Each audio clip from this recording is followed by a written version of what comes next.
Vamos a seguir con la clase que habíamos suspendido. En realidad esto es parte de la cuarta clase, lo que pasa es que la junté y después la volví a separar, pero bien, vamos a seguir con datos.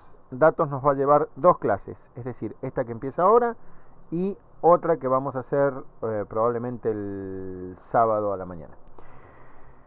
La vinculación de datos en .NET es una de las principales características que tiene ASP.NET. Es una característica que nos da una enorme plasticidad a la hora de vincular nuestras aplicaciones ASP.NET con orígenes de datos. Orígenes de datos que pueden ser cualquier cosa, desde una bolsa de porotos hasta una base de datos Enterprise de cualquier marca del mercado. Vamos a ver cómo funcionan, de qué se trata, qué es, cómo se vinculan los controles a los datos, y para ello vamos a recorrer varios temas. Primero vamos a ver la vinculación en general, después expresiones de vinculación de datos que nos van a servir para darnos una idea de cómo funciona internamente cada una de esas cosas, de esas vinculaciones de datos, y después vamos a ver 4 de los proveedores de datos que hay, que vienen ya por default en .NET, en ASP.NET, que son el SQL Data Source, el Object Data Source, el Entity Data Source y el Query Extender. Si bien esto lo vamos a ver, vamos a hacer un overview, vamos a verlo por encima. Después en el sábado en la clase práctica vamos a ver específicamente cómo se usan, vamos a hacer una demo de cada uno de ellos y después integrarlos en una aplicación. Bien. Se me colgó la máquina. Un segundito. No sé si sigue grabando o no. Qué momento. Ahí apareció de nuevo.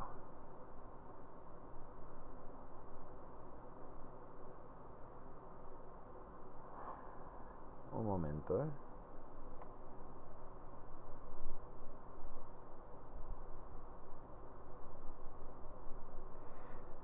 La vinculación de datos, habíamos visto que vamos a ver como primer tema la vinculación de datos en ASP.NET. La vinculación de datos viene incluida por defecto en ASP.NET. Es una serie de librerías y de controles que nos permiten vincularse mediante controles de acceso a origen de datos y acceder a fuentes de datos externas a la aplicación, como base de datos relacionales, datos jerárquicos, objetos personalizados y colecciones. Aquí no están enumerados, pero también a XML, archivos de texto, cualquier cosa nos podemos vincular, siempre y cuando tengamos un proveedor de datos. Los controles que son vinculables a datos tienen una propiedad llamada Data Source ID, que me permite vincularlo a controles Data Source. Bien, ¿esto qué quiere decir? Que los controles que tienen, que van a repetir algún dato, supónganse un data list, un data grid view, todos aquellos que van a permitirme iterar a través de muchos datos, tienen una propiedad que se llama Data Source ID, que me permite identificar quién va a ser el proveedor de esos datos. Y después yo voy a configurar ese data source para que acceda a la información. Está muy lento esto. Es exasperante. Bien. Los orígenes de datos disponibles en ASP.NET son varios. Yo tengo, tengo posibilidad de elegir de acuerdo a cómo esté hecha la arquitectura de mi aplicación, de acuerdo a qué es lo que yo estoy vinculándome, de acuerdo a diversas fisonomías de una aplicación, yo voy a poder acceder a distintos orígenes de datos. ¿De dónde van a obtener los datos? Puede ser de un archivo XML, el primero. Esto puede ser un archivo físico en un disco o puede ser un servicio web, supónganse. Yo quisiera acceder a, supónganse, al servicio web que publica weather.com, que me da todos los datos del clima en una localidad específica. Bueno, eso es un archivo XML. En realidad está publicado en forma permanente, se actualiza, pero sigue siendo una dirección HTTP y va a acceder a información XML. Y entonces, cuando lo accedo, me va a permitir configurarlo para mostrar los datos en forma diferente. El siguiente es una base de datos SQL. La base de datos SQL no es solamente SQL Server. Ya vamos a ver cuáles son los cuatro proveedores manejados que tiene este origen de datos, pero me permite acceder a bases de datos relacionales. El siguiente es la base de datos de Access. ¿Cuál es la diferencia entre una base de datos relacional y una base de datos Access? Porque en el fondo Access es también una base de datos relacional que se vincula a un archivo físico y que es programable, y ahí se puede programar con Visual Basic for Applications. Tiene distintas formas de acceder a programación. Es una base de datos un poquito menos consistente que una SQL Server, pero sirve para muchas aplicaciones. Luego esto es un Entity Framework. El Entity Framework es una capa de abstracción de datos que está incluida dentro de SPNet. Ya vamos a tener una clase completa sobre el Entity Framework. El Entity Framework es como una especie de conversión de hecho es un ORM, se llama Object Relational Mapper. Es decir, es una capa de abstracción que nos permite vincular objetos de nuestra aplicación con una base de datos en una forma automatizada, bastante robusta, bastante seria, digamos. LINQ to Entity es algo parecido, nada más que se basa en el lenguaje de programación LINQ, que es una extensión de C# o de VB para acceder a objetos y permitirme vincular. La siguiente es mapa del sitio. Mapa del sitio tiene que ver mucho con navegación. El mapa del sitio es un archivo que se guarda en una aplicación que me va a indicar cuáles son las páginas a las que puedo acceder, y con niveles de seguridad me va a permitir hacer bastante plástico la vinculación de las páginas físicas, digamos, con un objeto de datos. Esto se usa habitualmente para vincular menús o para vincular breadcrumbs o para vincular ese tipo de cosas que tienen más que ver con la navegación. Por último, tenemos vinculación a origen de datos de tipo de objeto, y esto nos permite vincularnos, por ejemplo, ya vamos a ver específicamente en algún ejemplo, nos permite vincularnos a un origen de datos que nosotros hayamos creado. Supónganse que nosotros hicimos en una buena aplicación, bien separadas las responsabilidades de la aplicación, hicimos una capa de datos robusta, consistente, que está totalmente abstraída de lo que es el resto de la aplicación. Bien, mediante este objeto, mediante esta vinculación de datos a un origen de tipo objeto, vamos a poder acceder a esa información y publicarla en nuestros controles. Bien, mostrarla en nuestros controles o cargar información para después pasar a los objetos y que los objetos la manipulen. Bien, las expresiones de vinculación de datos nos van a ayudar a comprender un poquito cómo es la mecánica interna de qué es lo que estamos haciendo con nuestros orígenes de datos. En realidad, casi todo esto que van a ver no lo van a tener que escribir explícitamente. Es muy raro que tengamos que escribir explícitamente este tipo de expresiones, pero es útil que las sepan y las conozcan. Las expresiones de vinculación de datos son modos compactos y específicos de vincular datos a controles. ¿Qué hacen esto? Supónganse que nosotros tenemos un cuadro de texto en un control. Bien, en un control creado de usuario tenemos un cuadro de texto y nosotros queremos vincular ese cuadro de texto específicamente a un campo dentro de una base de datos. ¿Cómo vamos a hacer esto? Tenemos tres modos de vinculación principales, digamos, que son los que vamos a usar más frecuentemente. El primero es eval. Eval va a ser cuando es esta primera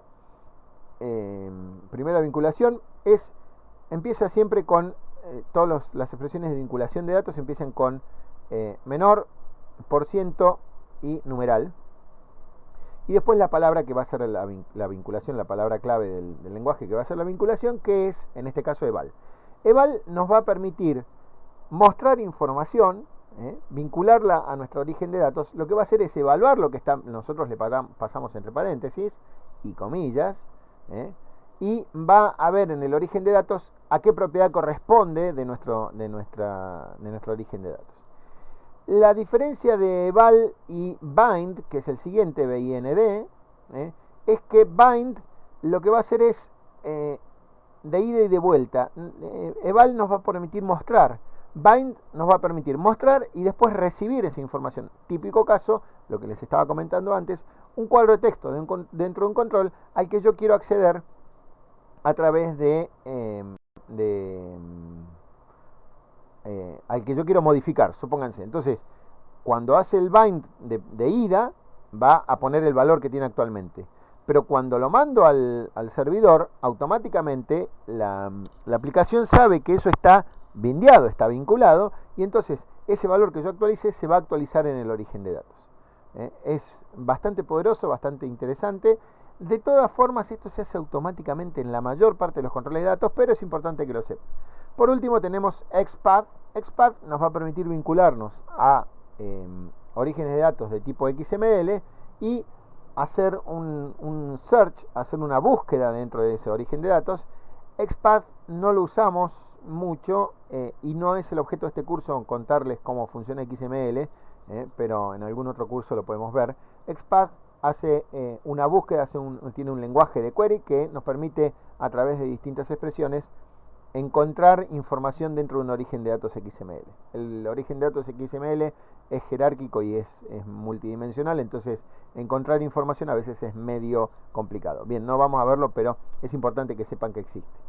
Bien, ¿cómo se hace? Como les dije, abrimos en el último ejemplo, se ve clarito, abrimos el menor, abrimos el porcentaje, el pound o el numeral o el almohadilla, como le dicen los españoles, la palabra clave eval y después el nombre del campo pasado entre comillas. En este caso dice field name, obviamente acá vamos a poner más algo parecido a first name, a last name, a address street o lo que sea, al nombre específico al que yo me voy a referir, al origen de datos, al campo del origen de datos. Bien, un ejemplo de una vinculación de datos es, supónganse, nosotros tenemos un grid view es una grilla, es una tabla. Antes, cuando nosotros teníamos que mostrar datos en ASP, lo que teníamos que hacer era ir iterando en el origen de datos y crear por cada fila una fila de una tabla HTML, es decir, teníamos que abrir un TR, después iterar por cada una de las columnas dentro de esa iteración, teníamos que iterar por cada una de las columnas e ir haciendo un TD en cada una. Bueno, en este momento tenemos la facilidad del grid view, es mucho más fácil. Tenemos habitualmente no hace falta hacer esto es un template column que me va a permitir utilizar la columna de un modo diferente del que viene ya predefinido. Cuando yo necesito, por ejemplo, mostrar un combo dentro de una columna, obviamente voy a necesitar usar template column, porque no está previsto como default que me ponga eso. Bien, y dentro del template column voy a declarar un item template y voy a poner la expresión de vinculación de datos eval contact name. Bien, ¿qué va a hacer esto? Supónganse que yo paso 50 contactos. Por cada una de esas grillas me va a imprimir una fila y por cada una de esas columnas me va a imprimir por cada columna me va a imprimir el nombre del contacto dentro de este item template de la columna. Hay varios otros templates, después los vamos a ver cuando veamos vinculación a datos, específicamente la grilla de datos, que es muy poderosa. Ya la habíamos visto en alguna funcionalidad previa, pero quiero que sepan que la funcionalidad predeterminada no hace falta hacer toda esta declaración. Directamente arrastramos, soltamos, configuramos el origen de datos y sale andando. Bien. Bien. Si bien ahora vamos a pasar a los a los tres data source predeterminados y al query extender, lo que vamos a ver ahora es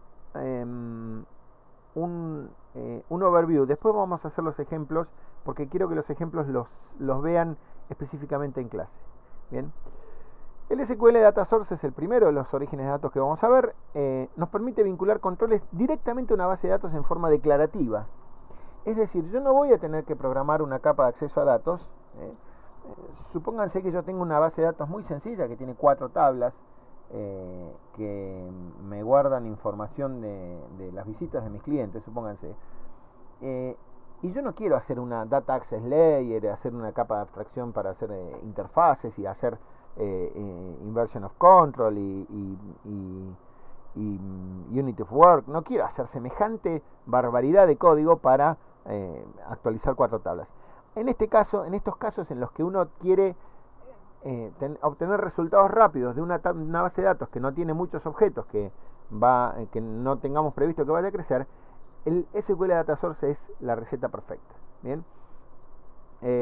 Soporta 4 proveedores administrados. ¿Qué significa 4 proveedores administrados? Para estos 4 proveedores de datos ya están hechas las clases. Es decir, no tengo que escribir una línea de código para administrar estos 4 proveedores. ¿Cuáles son esos 4 proveedores? SQL Server es el primero. SQL Server es la base de datos estrella de Microsoft y me va a permitir la vinculación directa a las tablas, a las vistas, a los objetos de la base de datos SQL Server. OLDB es una base de datos incrustable que en este caso específicamente vamos a concentrarnos. Hay otras, pero vamos a concentrarnos en que es Access. Bien, me permite acceder a Access de una forma distinta a la que voy a acceder con el Access Data Source. ODBC es cualquier base de datos ODBC compliant. Yo le paso la cadena de conexión a la base de datos ODBC y se va a comportar, va a ser más bien database agnostic, es decir, no se va a fijar mucho si hay store procedures del otro lado, si hay índices. Directamente se va a concentrar en las 4 operaciones básicas: insert, update, delete y create. Y y select. Y me va a permitir conectarme casi con cualquier base de datos del mercado. ODBC es un estándar de mercado y por lo tanto es muy útil esto.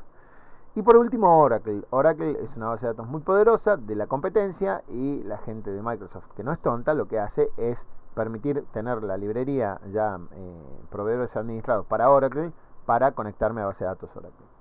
Bien, ¿cuáles son los 2 modos de origen de datos? Tenemos 2 modos principales. Podemos cargar todos los datos en memoria mediante un dataset. Esto nos va a definir un esquema XML. Nosotros no tenemos que saber qué es lo que pasa detrás de escena. Lo que sí es que va a haber mucho tráfico de datos, porque nos va a traer todos los datos de una sola vez y los va a guardar en memoria. Bien, o podemos traerlos en un stream con un data reader que vamos a ir pidiéndole los datos secuencialmente. ¿Cómo se setea eso? Se setea en la propiedad Data Source Mode. Yo puedo poner que sea dataset o data reader. Bien. Las características siguientes son comunes a todos los controles de acceso a datos. Bien, soporta filtrado y ordenamiento, soporta comandos para select, insert, update y delete, y provee caché de datos en forma predeterminada. ¿Qué quiere decir esto? Si yo tengo que traer una tabla que no viene ordenada, supónganse, yo puedo pedirle automáticamente desde el mismo origen de datos que me haga el ordenamiento previo a traérmelo, o puedo ordenarlo en el mismo, si está en modo dataset, yo puedo ordenarlo en la memoria, digamos. Me permite todos los comandos básicos: select, insert, update y delete de la aplicación, del RDBMS, del servidor de datos que tenga al otro lado, no importa cuál sea. Y lo que es importantísimo, si yo tengo una aplicación donde los datos no se modifican en forma permanente, se modifican cada 30 segundos, cada un mes, cada lo que sea, me provee caché de datos en forma predeterminada. ¿Qué es eso? Que en lugar de consultar de nuevo la base de datos cuando yo vuelvo a hacer una consulta, me guarda en memoria lo que ya trajo y me permite acceder sin tener que volver a hacer una conexión a la base de datos, tráfico de red entre la base de datos y el servidor, y todo eso que entorpece nuestras aplicaciones. Bien, sigamos entonces. ¿Cómo es el data source? ¿Cómo se declara? Recuerden que esto es algo que no tiene mucha entidad, porque ustedes lo van a hacer arrastrando y soltando, ya lo vamos a ver en la demo. Pero quiero que sepan que cualquier origen de datos, cualquier control de datos que tenga una repetición de datos, me va a poder me va a permitir declarar esta propiedad que se ve aquí, que se llama Data Source ID, ¿bien? Y identificar el origen de datos. Bien, ¿cómo se declara el Data Source ID? Se declara de esta forma: ASP SQL Data Source, le pongo el ID, le pongo que es Run at Server, obviamente. Este caso es muy importante y muy particular, es el connection string. Recuerden que yo les había dicho que entre las expresiones de vinculación teníamos el de menor porcentaje y pesos. Esto lo que va a hacer es acceder al archivo webconfig de la aplicación y traer la propiedad connection string con str, que está dentro de la propiedad del grupo connection strings. Esto nos permite una forma rápida de acceso, una forma bastante compacta de acceso a las propiedades del archivo webconfig. Antes esto lo teníamos que hacer declarativamente, era bastante lío tener que vincularlo. Ahora lo hacemos directamente con esta expresión de vinculación de datos. Fíjense que aquí tenemos abajo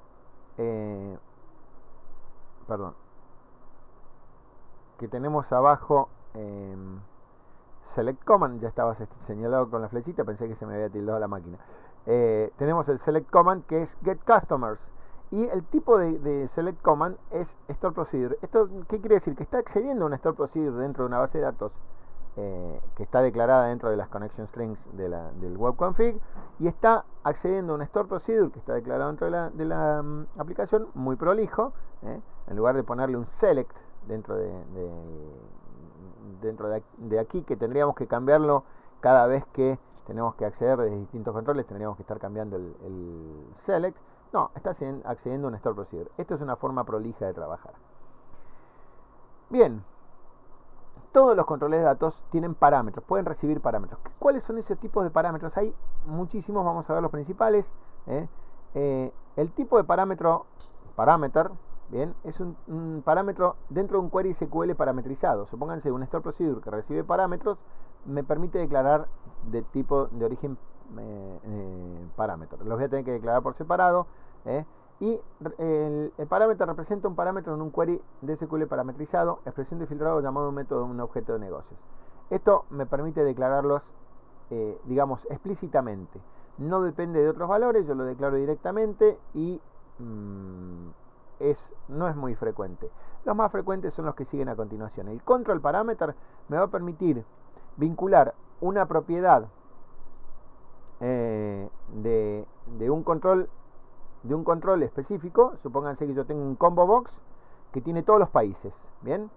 Y entonces yo voy a vincular el data field,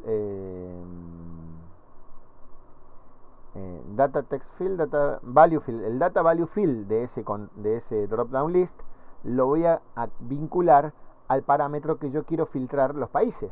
Entonces me va a permitir, por ejemplo, si yo tengo Argentina, que cuando cambie el país a Argentina se actualice la grilla que tengo con todos los usuarios de Argentina, supónganse. El cookie parameter es similar, pero en lugar de vincularlo con un valor de una propiedad de un control, lo vincula a una cookie en el cliente. Bien, ¿podemos usar cookies en ASP.NET? Sí, podemos usar. ¿Son convenientes? Y en algunos casos sí.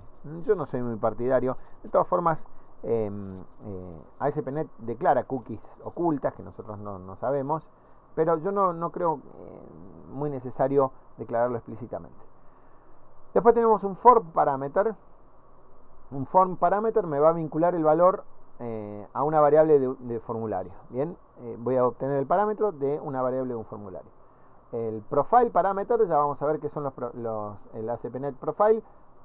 Viene después en personalización, en la clase de personalización, pero me permite vincular a una cosa específica. Supónganse, yo quiero obtener las últimas compras que hizo un cliente, y dentro de Profile yo tengo la ID de cliente guardado. Bien, entonces directamente le paso un profile parameter, le digo client ID, y no tengo que estar accediendo a la base de datos, preguntando quién es el usuario que está conectado, etcétera, etcétera. Directamente le digo profile, customer ID o lo que sea, ¿bien?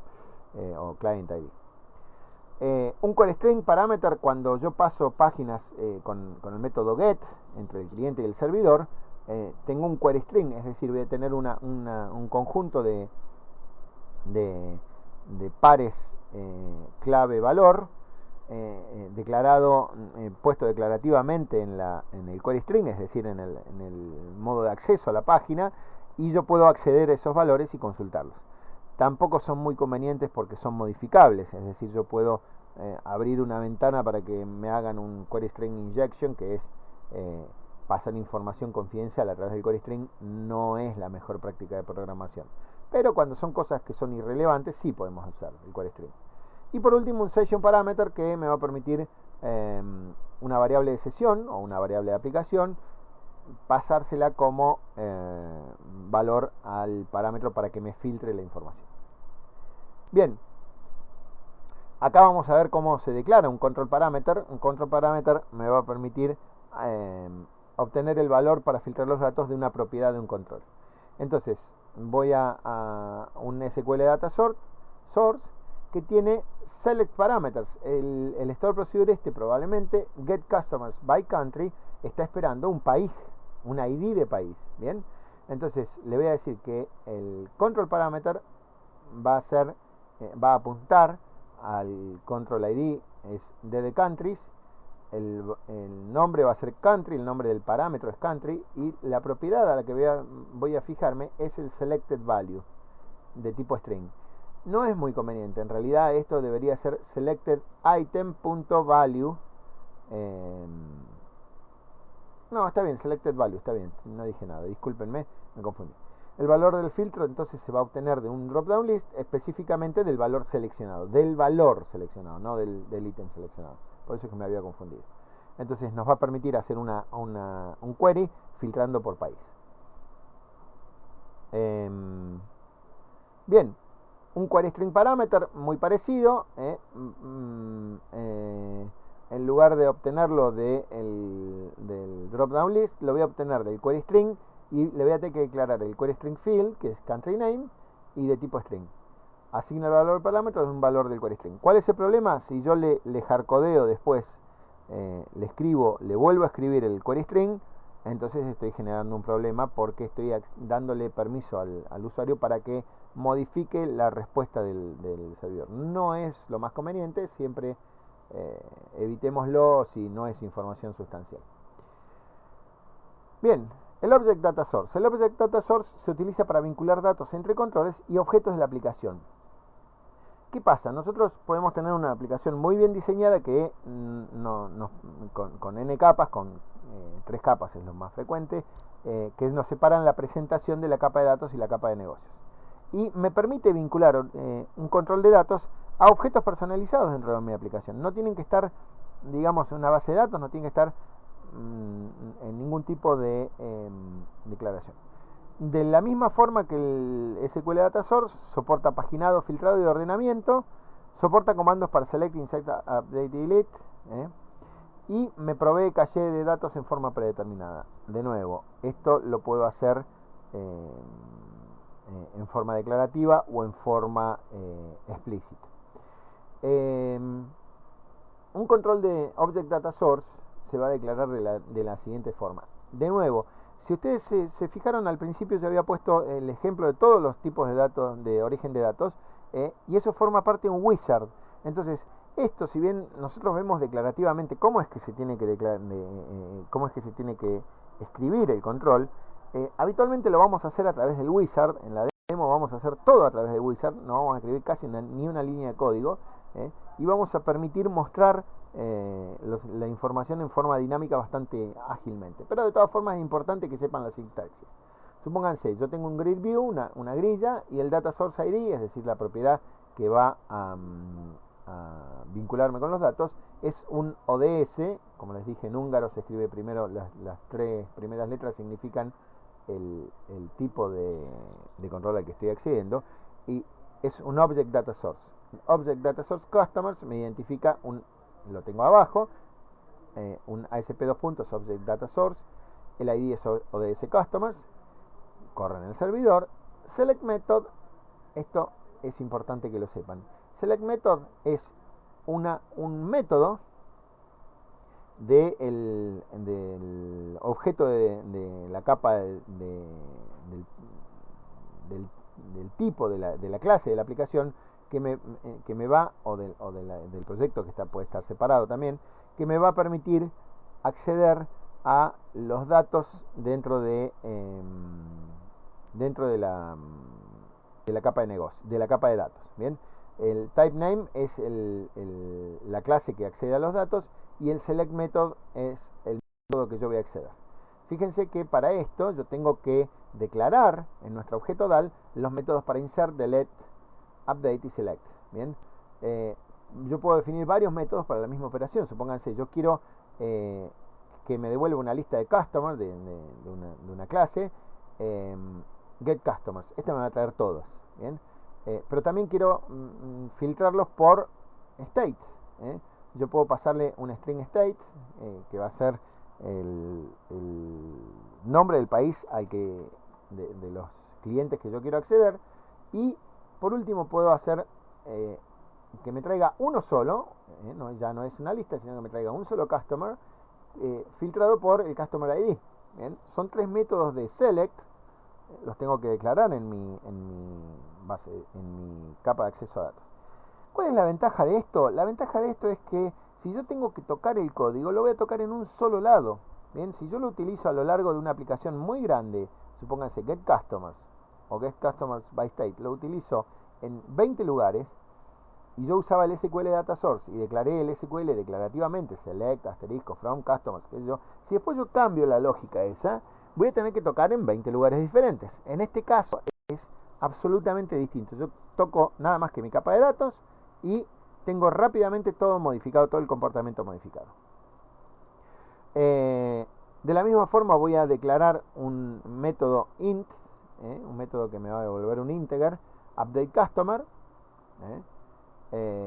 Acá es bastante malo, me tendría que pasarle directamente como parámetro, un customer.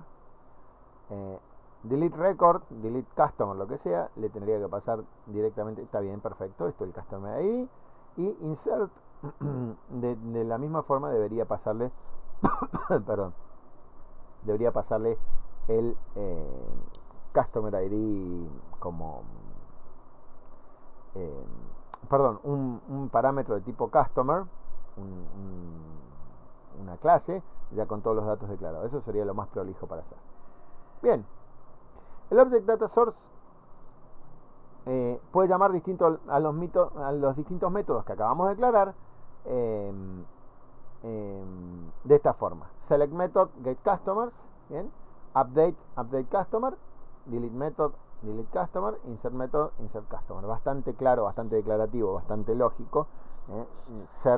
Recuerden que los nombres tienen que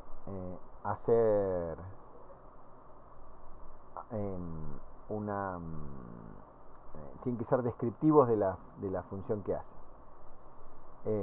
Bien, vamos a hacer una pequeña pausa. Yo voy a establecer una pequeña pausa, perdón. Voy a hacer una pequeña pausa porque tengo una tarea que hacer. Disculpen. Bien, seguimos con la clase. Estábamos con el Object Data Source. Habíamos visto que teníamos que declarar en nuestra clase DAL todos los métodos que íbamos a utilizar y después indicarle al Object Data Source cuál iba a ser la función de cada uno de esos métodos. Bien.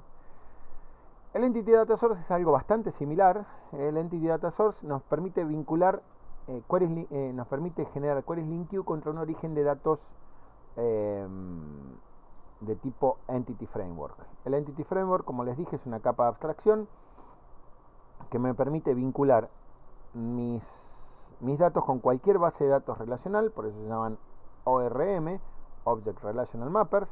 Trabaja en conjunto con el Entity Framework, bien, como vimos, y soporta las mismas características estándar que habíamos visto en las otras partes. Paginado, filtrado, ordenamiento, select, insert, update, delete, caché de datos en forma predeterminada, etc.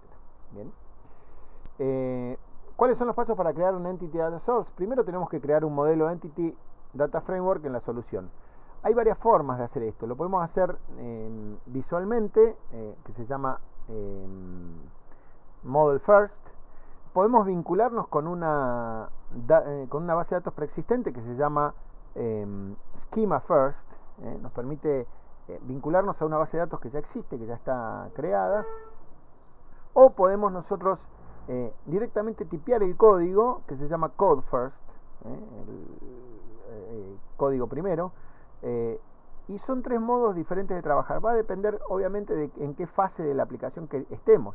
Si nosotros estamos en la primera fase de la aplicación, donde estamos haciendo datos al mismo tiempo que el diseño de nuestra aplicación, obviamente que nos va a convenir el modo Code First o el modo Model First, ¿bien? Porque después todo el Entity Framework crea la base de datos. Después en la próxima clase vamos a ver la demo de Entity Framework, que es excepcional, se van a morir de gusto. Va a crear la base de datos por nosotros y nos va a permitir acceder a la base de datos y crearla desde cero. Por más que no exista, la va a crear. Bien, entonces cualquiera de los modos que elijamos, primero tenemos que crear el modelo. Luego configurar el Entity Data Source en la página que consume los datos apuntando a la entidad que se desea. Es decir, si yo creé una entidad que va a identificarme, supónganse, los alumnos de una escuela, bien, yo tengo que decirle al Entity Data Source que el Data Source está dentro del Entity Framework y se llama alumnos, o pupils. Bien. Por último, agregar los parámetros y filtros según sea necesario. Si yo voy a traer todos los alumnos, si voy a traer un alumno, si voy a traer alumnos por grado, si voy a traer alumnos por lo que sea, me va a permitir agregar parámetros de la misma forma que habíamos visto. Y después se sirve caliente en un molde mantecado. Eso corre por mi cuenta. Bien. El Entity Data Framework, entonces, es una extensión de lo que habíamos visto antes. No necesitamos hacer una demo porque ya lo vamos a ver en la demo general. Y por último tenemos el Query Extender. El Query Extender es un control bastante particular que se agrega a partir de la versión 4.0 del framework.net y me permite filtrar los datos. ¿Por qué? Porque yo puedo pasarle parámetros, pero también puedo querer que sea independiente el filtrado de la obtención de los datos. Entonces puedo separar esta funcionalidad, la puedo separar. Se usa en conjunto con el Link Data Source, que no lo vimos, o el Entity Data Source. No hace falta declarar una cláusula where explícita en el origen de datos, sino que yo la defino por fuera del origen de datos. Y me permite mostrar diferentes vistas de datos. Esto, a ver, no vamos a ver en profundidad el Query Extender porque no tenemos tiempo y no tengo ganas de verlo, pero es muy útil cuando nosotros queremos modificar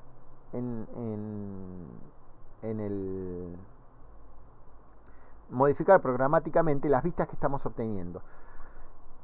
Un ejemplo claro que se me ocurre ahora es, supónganse que yo tengo una página que me va a mostrar distintos modos de filtrado de una lista de clientes. Yo quiero que me filtre en algún momento quiero que me filtre por cliente, en otro por número de cliente, en otro momento quiero que me filtre por países, en otro momento quiero que me filtre por Custom ID, supónganse por zona de ventas, en lo que sea. 4 o 5 criterios diferentes. Bueno, va a ser mejor usar un Query Extender y pasarle, y de acuerdo al dato que yo le paso programáticamente, yo le puedo decir, ahora tráeme nada más que los que sean del ID tal, ahora tráeme nada más que los que sean de tal país. Es mucho más fácil programar con un Query Extender que programar al control de origen de datos, LinkU o Entity Data Source con con un origen de datos, con un filtrado dinámico de este tipo. Bien, entonces por eso dice que permite mostrar diferentes vistas de los datos. ¿Cómo se declara un query extender? El entity data source se declara vacío, sin where clause, sin ningún tipo de filtro, y yo aquí, sin parámetros, perdón, y yo aquí le voy a poner un ASP.2.queryExtender que va a correr en el server y me va a apuntar al EDS Customers, que es el Entity Data Source Customers, o sea, es al revés. Acá no le voy a poner Data Source ID, sino le voy a poner Target Control ID, es el objetivo. ¿Bien? Y el Search Expression, en este caso, va a ser de este tipo. Va a ser declarado así. Primero le voy a declarar un ASP.2.SearchExpression que se declara dentro del query extender, y le voy a decir de qué tipo es el query, es contains, y el data field va a ser contact name. Bien, y después dentro del query extender voy a declarar el control parameter que va a definirme a qué control estoy apuntando. Puede ser un control, puede ser un query string parámetro, puede ser cualquier tipo de parámetro, pero lo voy a declarar dentro del query extender, ¿comprenden? O sea, es mucho más claro, es mucho más limpio, es mucho más mejor, valga la brutalidad, declararlo por fuera. Entonces, a través del query extender yo puedo filtrar la información que me va a venir de distintos controles, de distintos orígenes de datos, de distintas formas, y puedo hacerlo así explícitamente o digamos programáticamente. En el código yo puedo modificar este comportamiento. Es muy útil cuando estoy haciendo múltiples vistas de una misma información. Bien, con esto termina entonces nuestra clase de orígenes de datos.